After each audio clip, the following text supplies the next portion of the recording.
आज हमारे साथ जो हमारे मंच पे मेहमान हैं, उनकी विशेषज्ञता है हास्य रस।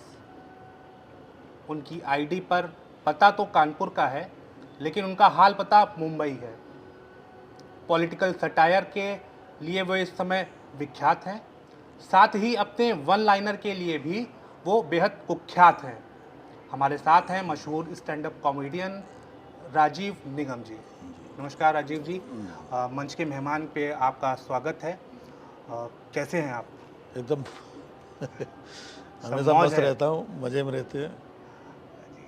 तो बातचीत का सिलसिला हम लोग शुरू करते हैं। जी।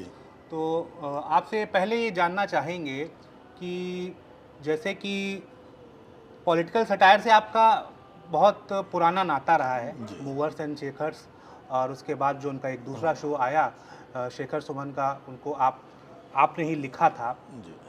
तब के दौर में और आज जो स्थितियां है, उसमें आप उस दौर को और इस दौर को कैसे देखते हैं? अक्सर हम लोग कोशिश ये करते हैं किसी भी मसले में कि आज हम जहाँ पर हैं वहाँ से आगे बढ़ें और उससे ऊपर उठें और धीरे धीरे और ऊपर जाएं।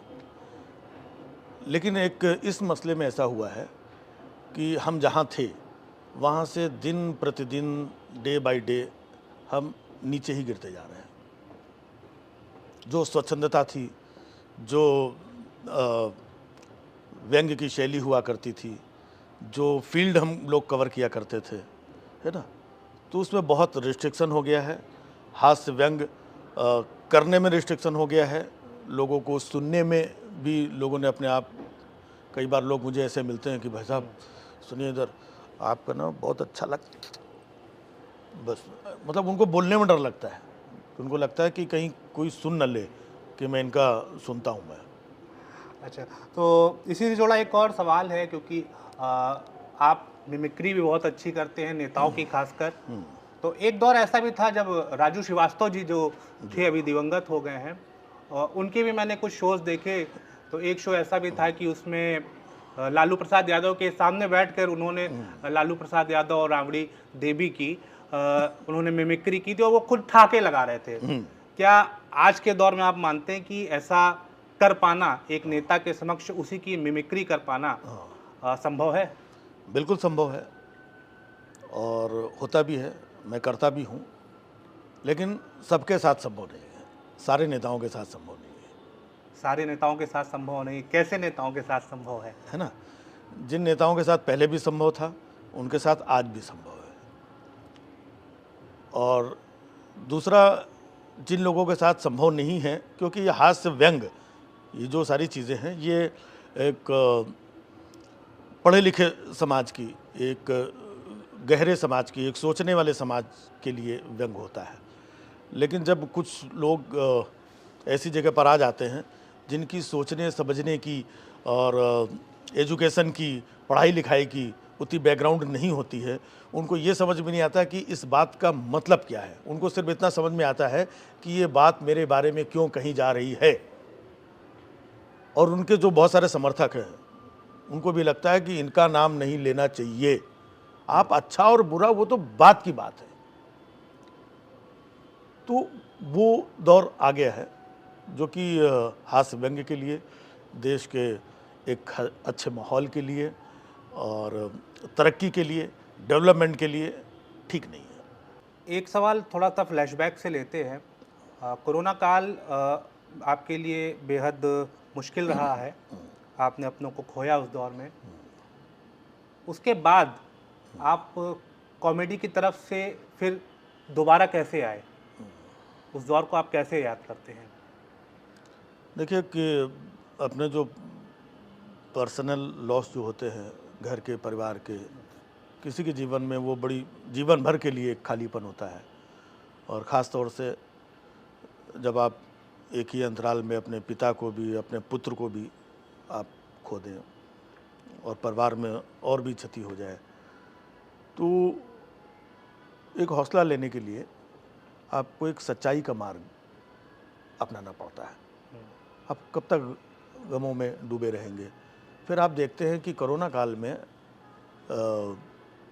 ऐसी ऐसी बहुत सारी खबरें, मैं सिर्फ अकेला नहीं था, बहुत सारे लोग जिनके साथ मुझसे ज़्यादा दुखद हुआ। आज मैं समझता हूँ कि मेरा बेटा नहीं रहा, लेकिन कभी कभी मैं उल्टा सोचता हूँ, मेरा बेटा होता, मैं ना होता, तो दोनों तकलीफ़ों में आप अंदर समझ सकते हैं कि शायद बच्चों को, परिवार को ज़्यादा तकलीफ़ होती है। हम लोग उल्टा भी सोचते हैं, सीधा भी सोचते हैं, अलग तरीके से भी सोचते हैं, कुछ बदल करके भी सोचते हैं अपने आप को हौसला देने के लिए, और कुछ सच्चाई से अपने आप को रूबरू करा करके भी रखते हैं कि ये फैक्ट है, लाइफ में ऐसा हुआ है, इसको आपको फेस करना है। अदरवाइज़ फिर हम बाकी जो करते हैं वो छोड़ करके हम निकल जाएं, तो वहाँ से हिम्मत भी एक मिलती है कि समाज को, देश को बहुत सारी ज़रूरत है अपनी। और शायद मैं इसके बाद से थोड़ा और ज़्यादा बेबाक हुआ कि बहुत सारी चीज़ें जो लोग नहीं बोलते थे, नहीं कहते थे, क्योंकि मेरा कोई स्वार्थ नहीं, मैं पॉलिटिकल आदमी नहीं हूँ, मेरा और कोई लेना देना नहीं है। लेकिन अगर कोई मुद्दा है जो मुझे सामने दिख रहा है तो उस पर मुझे लगता है कि बोलना चाहिए, लोग नहीं बोल रहे हैं तो मैं बोलता हूँ। अब उसी बेबाकी की बात मैं आपसे करूँगा। मैं आपसे सीधे सीधे पूछूंगा, आप मोदी जी के पीछे क्यों पड़े रहते हैं? ये आप कोई सीधे सीधे नहीं पूछ रहे हैं, है ना? ये भी मुझे लग रहा है कि आप सीधे तरीके से पूछ ही नहीं पाए, है ना? क्योंकि अगर सीधे तरीके से पूछा जाए, हु इज़ मोदी, कौन है मोदी, आप ये भी बोल सकते हैं कि देश के प्रधानमंत्री के बारे में आप ये कर सकते हैं। तो मोदी जी ने अपने नाम से देश को पर्सनलाइज भी कर लिया है। मोदी जी खुद को देश समझने लगे हैं, उनके समर्थक मोदी जी को देश समझने लगे हैं। वो प्रधानमंत्री हैं, एक केंद्र सरकार होती है, एक प्रधानमंत्री होते हैं, जो पिछले 75 सालों में, 76 सालों में बहुत सारे लोग आए गए, अपना काम किया। और प्रधानमंत्री की आलोचना करना किसी मुद्दे पे, किसी भी चीज़ों में, क्या गलत है या अलोकतांत्रिक है? वो तो कहते हैं कि मैं तो आलोचना का स्वागत करता हूं और मैं तब के आया हूं, मैंने अपनी पीठ मजबूत कर ली है। झूठ बोलते हैं वो, ये पूरे देश को मालूम है। और इन्हीं चीज़ों से तो हम लोगों को बोलने का ये मिलता है। इसमें से जितनी 3 चीज़ें, 4 चीज़ें आपने बोली, इसमें से कौन सी बात सच है? सारी बातें झूठ बोलते हैं वो। आज देश में किसी से भी आप पूछिए, मुझे उनसे कोई नहीं, हमें देश के प्रधानमंत्री से लेना देना है। अगर आप देखें, लोग बोलते हैं मोदी जी के बारे में, आप 2014 के पहले मुझे मेरा एक स्टेटमेंट दिखा दीजिए कभी हमने मोदी जी के बारे में बोला हो। 2014 के पहले मैं मनमोहन सिंह के बारे में बोलता था, वो देश के प्रधानमंत्री थे। मैं प्रधानमंत्री के बारे में बोलता हूँ क्योंकि वो जिम्मेदार पद पे बैठे हैं, वो बहुत सारी बातें करते हैं, उससे हमको बहुत सारा बोलने को, कहने को मौका मिलता है। आप बाबा जी के बारे में भी बोलते हैं। हाँ, अभी आप कानपुर गए तो आपने एक वीडियो डाल दिया बाबा जी के नाम पे। हाँ। क्या आपको बाबा के बुलडोजर से डर नहीं लगता है?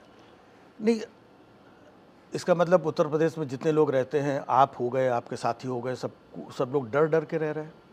नहीं, है ना? बिल्कुल नहीं। नहीं, आपने बोला ना कि आपको डर नहीं लगता, मतलब यहाँ पे अगर उत्तर प्रदेश में रहना है तो डरना ज़रूरी है? क्या हमने ऐसी सरकार चुनी है कि हम डर के रहें?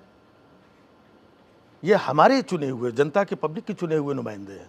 इनसे हमें बेखौफ होना चाहिए।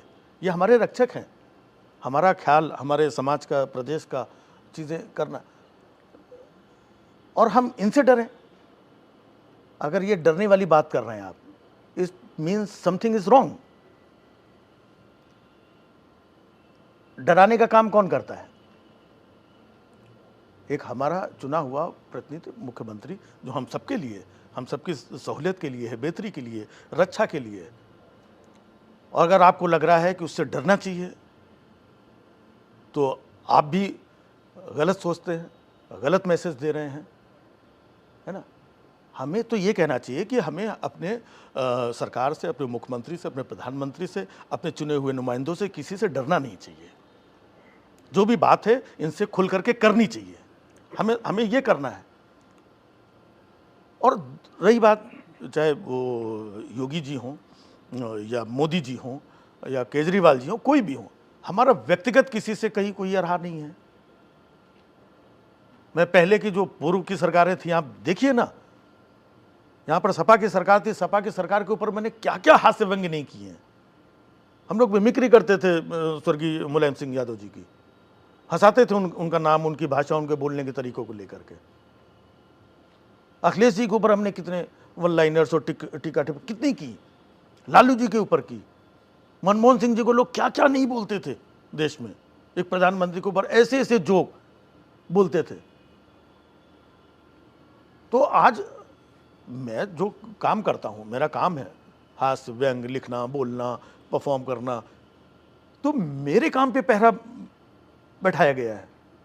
आप मेरे मानते काम हैं पे कि आप आपके काम पे पहरा बैठा दिया गया है? नहीं, आप कह रहे हैं ना कि आपको डर नहीं लगता, इट मीन्स ये पहरा है ना। मैं आपसे पूछ रहा हूँ। नहीं, जैसे आप पूछ रहे, मैं आप पर्सनली आपकी बात भी नहीं कर रहा हूं, मैं जैसे आप पूछ रहे हैं ऐसे बहुत सारे लोग पूछते हैं। ये सवाल उनके मन में कहां से आता है? इसका मतलब प्रदेश में कुछ तो गड़बड़ है, नहीं तो ये कोई भी एक अननोन आदमी ऐसे सवाल कैसे कर सकता है? मैंने कभी कोई गलत बात की हो? जब आदमी गलत बात करे, कोई आप अनैतिक कार्य करें, है ना। मैं जब से, मेरे फादर ने बचपन से सिखाया कि घर में लाइट का बिल, उस वक्त लोग लाइट का बिल नहीं जमा करते थे, 6-6 साल 2-2 साल बाद लमसम आता था, फिर बाद में जाके डील वील करके कि भैया 4000 आया है और थोड़ा कुछ खिला पिला करके भैया 1200 में सेटल कर लिया। लेकिन मेरे फादर हमेशा कहते थे, बेटा ये 3 तारीख का इसका ड्यू डेट है ना, तो 2 तारीख को जाके भर के आओ।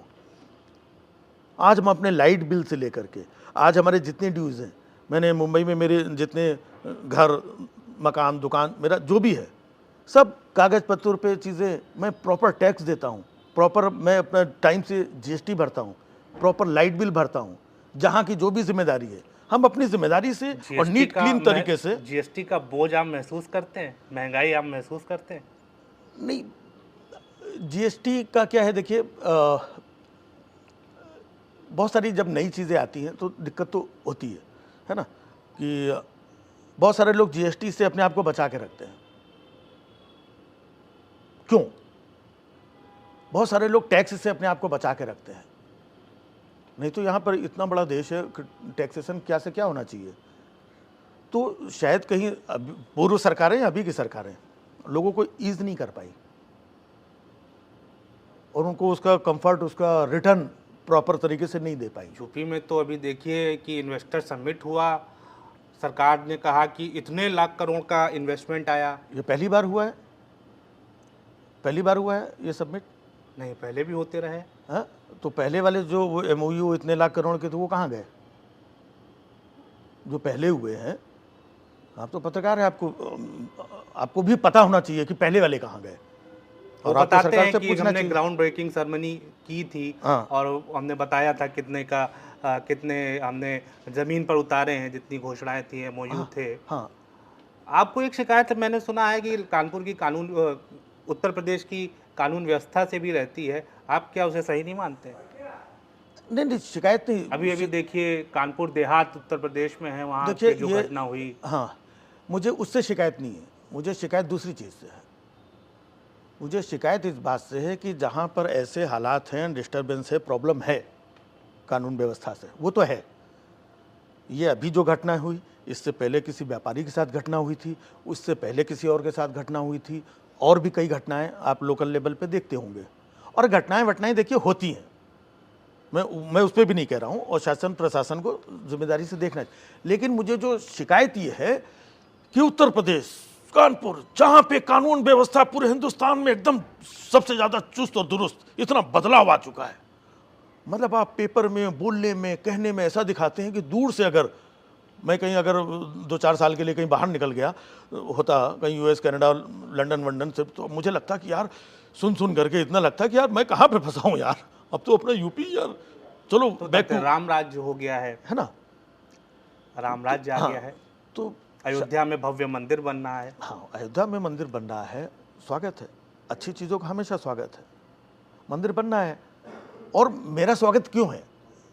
मेरा स्वागत इसलिए है कि वो मंदिर बनना है, उसके कई किलोमीटर के प्रांगण में और बहुत सारी चीज़ें बन रही हैं, एक टूरिज़्म डेवलप होगा, एयरपोर्ट बनना है, तो ये तो अच्छी बात है।